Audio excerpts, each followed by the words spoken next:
నమస్కారం. ఘంటారావానికి స్వాగతం. ముందుగా ప్రధానాంశాలు. ఛత్తీస్గఢ్ నుంచి కరెంటు కొనుగోలుతో 6,000 కోట్ల నష్టం. జ్యుడిషియల్ కమిషన్కు ఇచ్చిన నివేదికలో డిస్కంల వెల్లడి.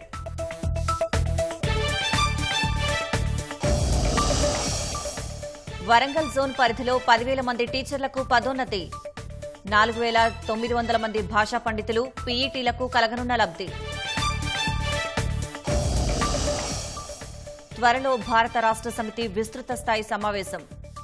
భవిష్యత్తు కార్యాచరణపై శ్రేణులకు దిశానిర్దేశం చేరున్న కేసీఆర్.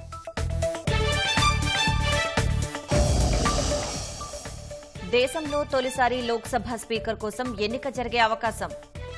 డిప్యూటీ స్పీకర్ పదవి ఇవ్వకుంటే అనివార్యమంటున్న విపక్షాలు. బడ్జెట్లో ఆదాయ పన్ను రేట్లలో మార్పులకు అవకాశం.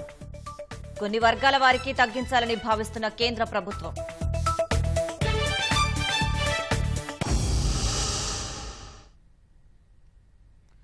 ఛత్తీస్గఢ్ నుంచి కరెంటు కొనుగోలు వల్ల భారీ నష్టం వాటిల్లిందని జ్యుడిషియల్ కమిషన్కు రాష్ట్ర విద్యుత్ పంపిణీ సంస్థ డిస్కంలు తెలిపాయి.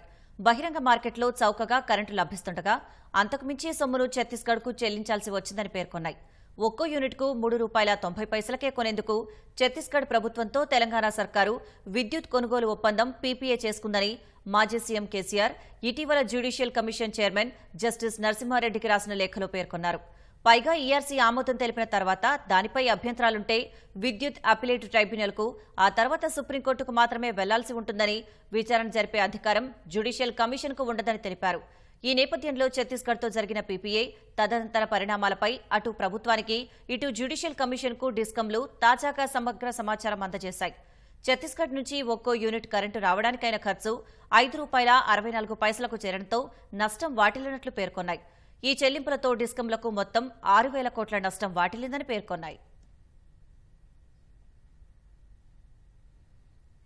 కాలంతో పాటు ఉత్తర తెలంగాణ విద్యుత్ పంపిణీ సంస్థ సాంకేతికతను అందిపుచ్చుకుంటోంది. వినియోగదారులకు అందించే సేవల్లో జవాబుదారీతనం పెంచేందుకు విస్తృత ప్రయత్నం చేస్తోంది. విద్యుత్ బిల్లుల వసూళ్లలో డిజిటల్ చెల్లింపులను ప్రోత్సహిస్తోంది. వర్షాకాలంలో కరెంటు సరఫరాలో అంతరాయంపై వినియోగదారులకు ఎస్ఎంఎస్ రూపంలో సందేశాలు పంపిస్తోంది. విద్యుత్ బిల్లుల డిజిటల్ చెల్లింపుల హవా వల్ల గంటల కొద్దీ క్యూలో నిల్చొని కరెంటు రుసుములు చెల్లించే అవసరం లేకుండా పోయింది. ఫలితంగా ప్రజలకు సమయం ఆదా అవుతోంది. విద్యుత్ సంస్థలు సైతం డిజిటల్ చెల్లింపులపై విస్తృత ప్రచారం కల్పిస్తున్నాయి. ఎన్డీపీసీఎల్ పరిధిలో మే నెలలో ఆన్లైన్ ద్వారా 21 కోట్ల మొత్తాన్ని కరెంటు బిల్లుల రూపంలో చెల్లించారు. ప్రతి నెల 20% పెరుగుతోందని అధికారులు చెప్పారు. విద్యుత్ సిబ్బంది సైతం చిల్లర సమస్య లేకుండా పోయిందని అభిప్రాయపడుతున్నారు. గ్రామీణ ప్రాంతాల్లో మాత్రం ఆన్లైన్ వ్యవస్థపై పూర్తి అవగాహన లేక నేరుగా వెళ్లి బిల్లులు చెల్లిస్తున్నారు. కొత్తగా బిల్లుపైనే క్యూఆర్ కోడ్ను ముద్రిస్తున్నామంటున్న అధికారులు దశల వారీగా సర్కిల్ అంతా ప్రారంభిస్తామని చెబుతున్నారు. ఈ డిజిటల్ పేమెంట్స్ ఏవైతే ఉన్నాయో గూగుల్ పే కానీ, తర్వాత ఫోన్ పే, పేటిఎం ద్వారా, తర్వాత మా ఎన్పిడిసిఎల్ డెస్క్ ద్వారా కూడా పేమెంట్ చేయొచ్చు. ఇది ఎలాంటి పొరపాటు జరగకుండా ఉంటుంది. కన్జ్యూమర్స్కు చాలా సులువైన విధానం, వినియోగదారులు వినియోగించుకోవాలని కోరడం అవుతుంది. మరి డిజిటల్ పేమెంట్స్ను అందరూ వినియోగదారులు ఇంటి దగ్గరుండి వాళ్ళు పేమెంట్ చేస్తే కూడా డిపార్ట్మెంట్ కూడా మెయిల్ చేసిన వాళ్ళు అవుతారు. ప్రతి వినియోగదారునికి ఈ బిల్లు ఇచ్చేటప్పుడు కూడా వాళ్ళకి చెప్పడం జరుగుతుంది. తర్వాత బిల్లు ఎవరికైనా ఇక్కడ కట్టడానికి వచ్చినప్పుడు కూడా మీరు ఈ విధంగా చేసుకోండి అని చెప్పి ఇక్కడ సిబ్బంది బయట ఉండి కౌంటర్స్ దగ్గర బయట ఉండి కూడా వాళ్ళకు అవగాహన చెప్పడం జరుగుతుంది. సప్లై ఇంటరప్షన్స్ వచ్చిన, బ్రేక్డౌన్స్ వచ్చిన ఏది ఉన్నా కానీ మన జిల్లా కేంద్రంలో కంట్రోల్ రూమ్ ఏర్పాటు చేయడం జరిగింది. అది 9440811144 నంబరు. అది ఎప్పటికీ కూడా 24 అవర్స్ ఆ నంబరు ఉంటుంది. టీజీ ఎన్డీపీసీఎల్ కరీంనగర్ సర్కిల్ పరిధిలో జీరో విద్యుత్ ప్రమాదాలే లక్ష్యంగా విద్యుత్ సిబ్బంది చర్యలు చేపడుతున్నారు. నిర్లక్ష్యం, అవగాహన లోపం, నాణ్యమైన వైరింగ్ లేకపోవడం, నాసిరకం విద్యుత్ పరికరాలు, వ్యవసాయ బావుల వద్ద ఎర్తింగ్ పాటించకపోవడం వల్ల తరచూ విద్యుత్ ప్రమాదాలు జరుగుతున్నాయని అధికారులు చెబుతున్నారు. అనుమతి కలిగిన అధికారి తగిన జాగ్రత్తతో మాత్రమే లైన్ క్లియర్ ఇవ్వాలని నిర్దేశిస్తున్నారు. వినియోగదారులు మాత్రం సమస్యలు పరిష్కరించేందుకు ప్రతి వారం ప్రజావాణి కార్యక్రమాన్ని నిర్వహించాలని సూచిస్తున్నారు. అధికారులు తీసుకుంటున్న చర్యల గురించి సంతృప్తిని వ్యక్తం చేస్తూనే మరిన్ని సంస్కరణలు తీసుకురావాలని కోరుతున్నారు.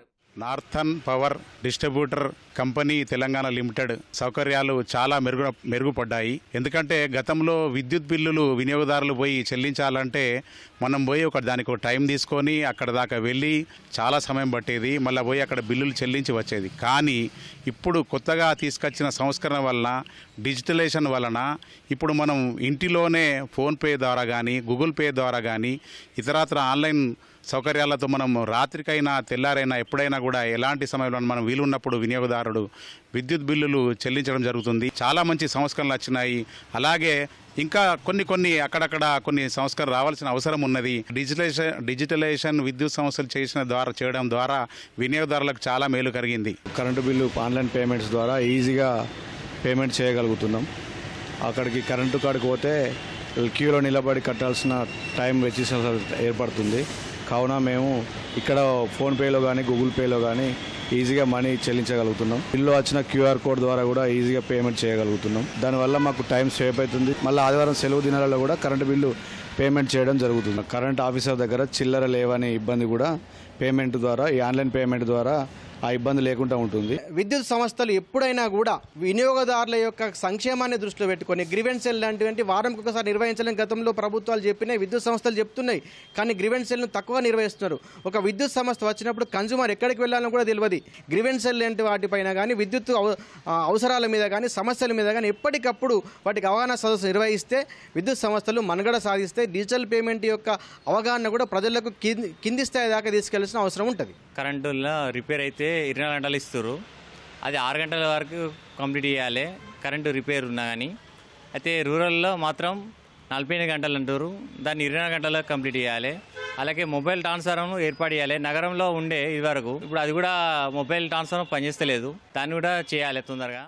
వినియోగదారులకు ఇబ్బందులు ఏర్పడితే కాల్ చేయాల్సిన ఫోన్ నెంబర్లు వేర్వేరుగా కాకుండా ఒకే నెంబర్ కేటాయించాలని జనం సూచిస్తున్నారు.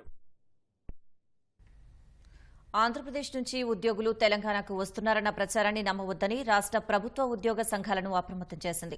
తెలంగాణ, ఏపీ ఉద్యోగుల పంపిణీకి సంబంధించి ప్రభుత్వం కొత్త నిర్ణయాలేవీ తీసుకోలేదని స్పష్టం చేసింది. రాష్ట్రం ఏర్పడిన మొదటి 2 ఏళ్లలోనే ఉద్యోగుల పంపిణీ ప్రక్రియ దాదాపుగా కొలిక్కి తీసుకురావాలని అనుకున్నా ఉద్యోగుల బదిలీ వ్యవహారం 8 ఏళ్లుగా కొనసాగుతోందని, కానీ ఇప్పటి వరకు 2 ప్రభుత్వాలు ఎలాంటి నిర్ణయాలు తీసుకోలేదని తెలిపింది. రాష్ట్రం ఆవిర్భవించి 10 ఏళ్లు పూర్తి కావడంతో విభజన చట్టంలోని అంశాలు 2 రాష్ట్రాల మధ్య ఇప్పటికీ అపరిష్కృతంగా ఉన్న అంశాలన్నింటినీ ఆరా తీసినట్లు ప్రభుత్వం పేర్కొంది. ఈ నెల 2 నుంచి హైదరాబాద్ తెలంగాణకు మాత్రమే రాజధాని కాబట్టి ఏపీకి కేటాయించిన కార్యాలయాలు, భవనాలతో పాటు విభాగాల వారీగా విభజన చట్టంలోని అన్ని అంశాలపై నివేదిక ఇవ్వాలని ఆర్థిక శాఖకు ముఖ్యమంత్రి రేవంత్ రెడ్డి ఆదేశాలు జారీ చేశారని, ఆ తర్వాత దానిపై చర్చలు, సమావేశాలేవీ జరగలేదని ప్రభుత్వం వివరించింది. ఈలోగానే ఏపీ నుంచి ఉద్యోగులు తెలంగాణకు వస్తున్నట్లు తప్పుడు ప్రచారం చేస్తున్నారని ఉద్యోగ సంఘాలు నమ్మవద్దని సూచించింది. రాష్ట్రంలోని మల్టీ జోన్ 1 వరంగల్ పరిధిలోని 19 జిల్లాలో దాదాపు 10,000 మంది ఉపాధ్యాయులు, స్కూల్ అసిస్టెంట్లుగా పదోన్నతి పొందనున్నారు. ఇందుకు సంబంధించి ఏ క్షణమైనా ఉత్తర్వులు వెల్లడి కావచ్చని సమాచారం. ఆ వెంటనే వారికి కేటాయించిన కొత్త స్థానాల్లో చేరనున్నారు. భాషా పండితులు, పీఈటీలతో పాటు సెకండరీ గ్రేడ్ టీచర్లు కూడా ఆయా సబ్జెక్టు నిపుణులుగా పదోన్నతి పొందనున్నారు. ఉద్యోగోన్నతి పొందే మొత్తం టీచర్లలో 5,800 మందికి పైగా భాషా పండితులు, పీఈటీలే ఉన్నారు. తెలంగాణలో భాషా పండితులు, పీఈటీలు 15 ఏళ్ల కాల ఫలిస్తూ స్కూల్ అసిస్టెంట్లుగా ఎట్టకేలకు పదోన్నతి పొందనున్నారు. మళ్లీ జోన్ 1లోని 19 జిల్లాలో దాదాపు 4,900 మంది భాషా పండితులు, 900 మంది పీఈటీలు ఉన్నారు.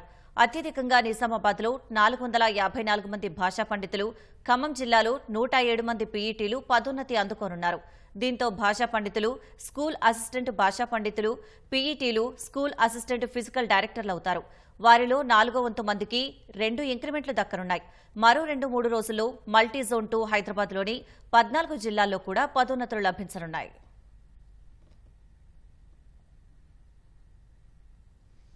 విద్యార్థులకు నాణ్యమైన విద్యనందించి ఉత్తమ ఫలితాలు సాధించేలా ఉపాధ్యాయులు కృషి చేయాలని మంత్రి సీతక్క కోరారు. మహబూబాబాద్ జిల్లా డోర్నకల్ నియోజకవర్గంలో ఆమె పర్యటించారు. మంత్రి అయిన అనంతరం తొలిసారిగా దంతాలపల్లికి వచ్చిన సీతక్కను స్థానిక కాంగ్రెస్ నేతలు సన్మానించారు. అనంతరం మహిళా నేత జన్మదిన వేడుకల్లో సీతక్క పాల్గొన్నారు. తర్వాత మరిపెడలోని గిరిజన బాలుర సాంఘిక సంక్షేమ, గురవిలోని ఏకలవ్య గురుకుల పాఠశాలలను మంత్రి సందర్శించారు. డాక్టర్ బీఆర్ అంబేద్కర్ విగ్రహానికి పూలమాలలు వేసి నివాళులర్పించారు.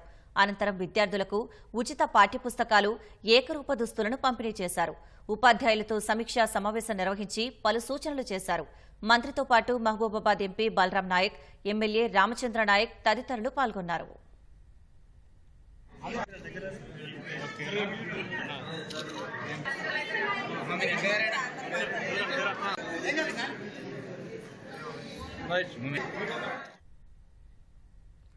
కేంద్ర హోంశాఖ సహాయ మంత్రి హోదాలో బండి సంజయ్ తొలిసారి రేపు కరీంనగర్ రానున్నారు. ఈ నేపథ్యంలో ఆయనకు ఘన స్వాగతం పలికేందుకు పార్టీ శ్రేణులు ఏర్పాట్లు చేస్తున్నాయి. రేపు మహాశక్తి, కొండగట్టు ఆంజనేయ స్వామి, వేములవాడ, సిరిసిల్ల మార్కండేయ స్వామి ఆలయాలను బండి సంజయ్ దర్శించుకోనున్నారు. ఎల్లుండి సాయంత్రం కిషన్ రెడ్డితో కలిసి భాజపా రాష్ట్ర కార్యాలయానికి ఆయన వెళ్లనున్నారు. ఈ నెల 21, 22 తేదీలలో కరీంనగర్ పార్లమెంటు నియోజకవర్గ పరిధిలోని మానకొండూరు, హుజూరాబాద్, హుస్నాబాద్ నియోజకవర్గాల్లో బండి సంజయ్ పర్యటిస్తారు.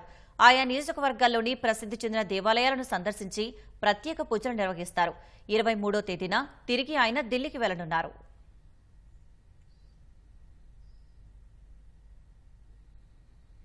భవిష్యత్తు కార్యాచరణపై చర్చించేందుకు భారత రాష్ట్ర సమితి త్వరలో విస్తృత స్థాయి సమావేశం నిర్వహించనుంది. శాసనసభతో పాటు లోక్సభ ఫలితాల నేపథ్యంలో పార్టీ నేతలు, శ్రేణులకు దిశానిర్దేశం చేసేందుకు గులాబీ పార్టీ అధినేత కేసీఆర్ సిద్దమవుతున్నారు. పార్టీని సంస్థాగతంగా బలోపేతం చేసుకోవడంతో పాటు శిక్షణా కార్యక్రమాలు నిర్వహించేందుకు రంగం సిద్దం చేస్తున్నారు.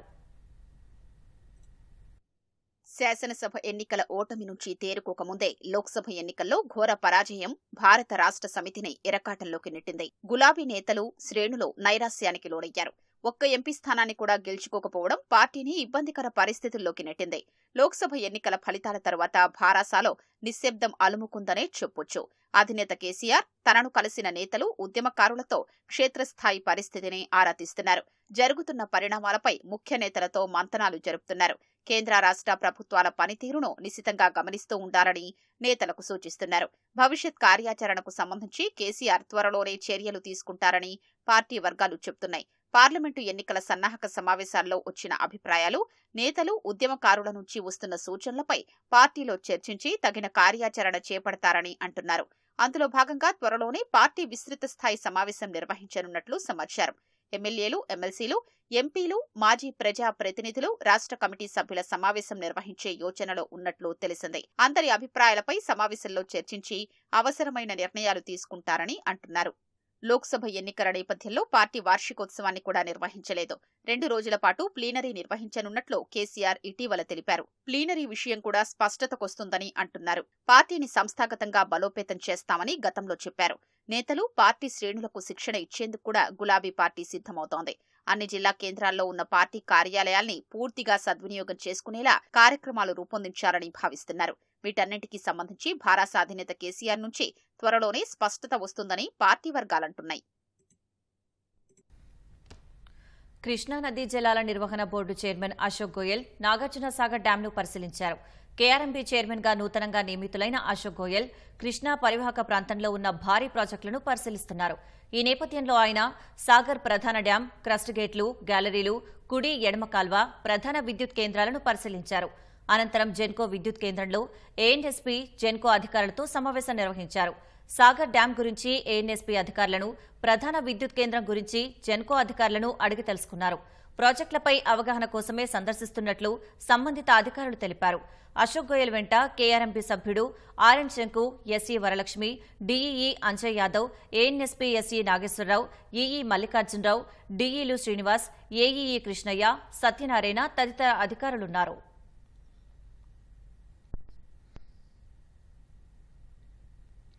పీఎం కిసాన్ 17వ విడత నిధులను ప్రధాని నరేంద్ర మోదీ ఇవాళ ఉత్తరప్రదేశ్లోని వారణాసిలో విడుదల చేయనున్నారు. ఈ పథకం ద్వారా మొత్తం 9.26 కోట్ల మంది రైతుల ఖాతాల్లోకి 20,000 కోట్ల రూపాయలు జమ కానున్నాయి. ప్రధానిగా మూడోసారి ప్రమాణ స్వీకారం చేసిన తర్వాత తొలిసారి సొంత నియోజకవర్గం వారణాసిలో పర్యటిస్తున్నారు. తోటి రైతులకు మద్దతుగా పారా ఎక్స్టెన్షన్ వర్కర్లుగా పనిచేసేందుకు కృషి సఖీలుగా శిక్షణ పొందిన 30,000 మందికి పైగా స్వయం సహాయ బృందాల మహిళలకు ఇవాళ ప్రధాని ధ్రువపత్రాలు అందజేయనున్నారు. దేశవ్యాప్తంగా 732 కృషి విజ్ఞాన కేంద్రాలు, 1,00,000కు పైగా ప్రాథమిక వ్యవసాయ సహకార సంఘాలు, 5 లక్షల ఉమ్మడి సేవా కేంద్రాలతో పాటు 2.5 కోట్ల మంది రైతులు వర్చువల్గా ఈ కార్యక్రమంలో పాల్గొంటారని కేంద్ర వ్యవసాయ శాఖ మంత్రి శివరాజ్ సింగ్ చౌహాన్ తెలిపారు. బుధవారం ప్రధాని మోదీ బీహార్లో పర్యటించనున్నారు.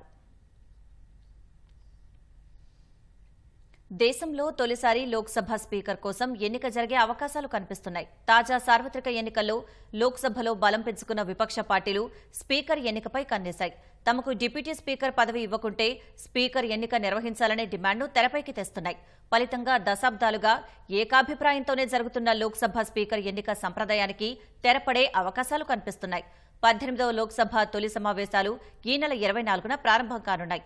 ఆ సమావేశాల్లో సభ్యుల ప్రమాణ స్వీకారం, స్పీకర్ ఎన్నిక ఉంటుంది. 26న ప్రధాని మోదీ స్పీకర్ ఎన్నికకు సంబంధించిన తీర్మానాన్ని ప్రవేశపెట్టనున్నారు. అయితే తాజా ఎన్నికల్లో 233 స్థానాల్లో గెలుపొందిన విపక్ష ఇండియా కూటమి డిప్యూటీ స్పీకర్ పదవి కావాలని డిమాండ్ చేస్తోంది. విపక్ష ఎంపీని ఉపసభాపతిగా అంగీకరించకుంటే స్పీకర్ పదవికి ఎన్నిక నిర్వహించాలని ప్రభుత్వంపై ఒత్తిడి తెస్తామని ఓ కాంగ్రెస్ సీనియర్ నేత పేర్కొన్నారు. ఒకవేళ అదే జరిగితే స్వతంత్ర భారత చరిత్రలో తొలిసారిగా స్పీకర్ ఎన్నికకు శ్రీకారం చుట్టినట్లవుతుంది.